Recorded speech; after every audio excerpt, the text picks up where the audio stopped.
ព្រះមហាក្សត្រមិនគង់នៅទីនេះទេហើយអ្វីបានជាព្រះមហេសីអធិរាជមកទីនេះយប់ជ្រៅម្ល៉េះ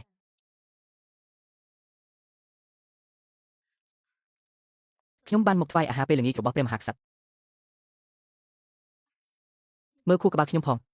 ខ្ញុំថែមទាំងភ្លេចយក10ប្រអប់ទៀតផងខ្ញុំនឹងទៅយកវាឥឡូវនេះព្រះករុណានឹងខ្ញុំបានបរិភោគរួចហើយមិនអីទេដែរ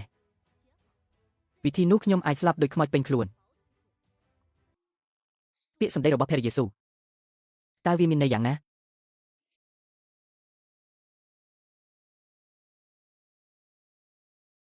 តើអ្វីដែលមិនអាចធ្វើបាន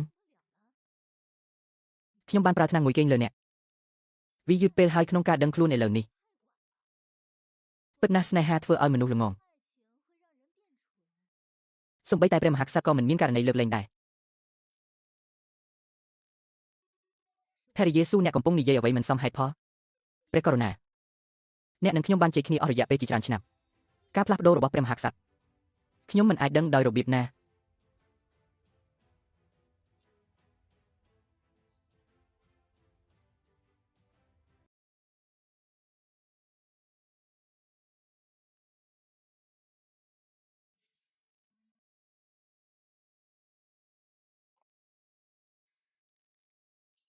តើអ្នកកំពុងធ្វើអ្វីហាព្រះមហាក្សត្រអើយ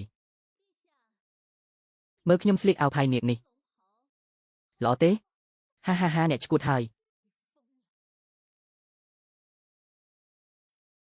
ជាពលនៅក្នុងខ្លួនខ្ញុំអ្នកបានទាញយកវាហើយវាហាក់ដូចជាព្រះមហាក្សត្រមិនទាន់បានលង់ស្រឡាញ់ភាពទន់ភ្លន់របស់ព្រះមហេសីយ៉ាងទាំងស្រុងនៅឡើយទេខ្ញុំបានទាញយកវាទាំងអស់ដំបូងឡើយខ្ញុំមានបំណងគ្រប់គ្រងវាដោយថ្នាំពោតដើម្បីជំនួសនៅពេលវេលាសមស្របតើអាចធ្វើអ្វីបានរឿងចម្លែកដូចជាការដោះដូរព្រលឹងមាននៅក្នុងលោកនេះគួរឲ្យអាណិតណាស់ទេពអប្សរក្រដាសមានទំហំធំណាស់អ្នកគិតដោយស្លៀករោគនាគដែលមិនសមនេះគាត់អាចអង្គុយលើបល្ល័ង្កនាគបានដោយសុវត្ថិភាពវានឹងសមនៅទីបំផុតជាមួយនឹងមហិច្ឆតារបស់ខ្ញុំពិភពលោកនេះនឹងក្លាយជារបស់ខ្ញុំមិនយូរមិនឆាប់អ្នកនិយាយត្រូវហើយនៅពេលដែលអ្នកជាមនុស្សតែម្នាក់គត់ដែលនៅសល់ក្នុងលោកក្តីស្រមៃរបស់អ្នកបានក្លាយជាការពិតហើយខ្ញុំសម្លាប់អ្នក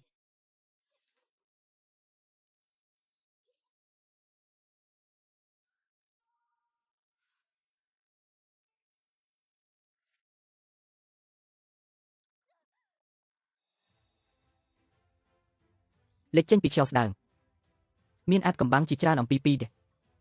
ហើយអ្វីបានជាអ្នកចេញមកខ្ញុំត្រូវបានដាស់ឲ្យភ្ញាក់ឡើងគួរឲ្យចាប់អារម្មណ៍សូត្រ1000ព្រលឹងដែលខ្ញុំបានទទួលយ៉ាងយកចិត្តទុកដាក់ពីតំបន់ភាគខាងលិច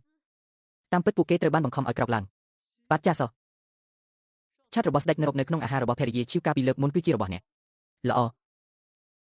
ចំពោះភរិយារបស់ឈីនឹងមិនមានមនុស្សបែបនេះទៀតទេនៅក្នុងលោកហើយអ្នកទាំងពីរខ្ញុំនឹងចុះទៅជួបគាត់ឆាប់នេះមានតែអធិរាជមួយអង្គុតនៅក្នុងលោកនេះគឺខ្លួនខ្ញុំផ្ទាល់